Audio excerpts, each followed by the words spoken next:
அருகே இருப்பதனால் இரவுக்கு தெரியாத பகலுக்கு புரியாத பொழுதொன்று நீ காட்டினாய்.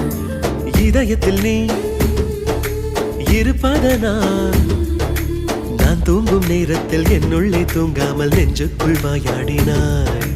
கண்ணாடி நீ கடிகாரம் நான் உன்னுள்ளே ஓடோடி வாழ்வே. காதல் எனும் கடுதாசி நீ என்றென்றும் அன்புடன் நான்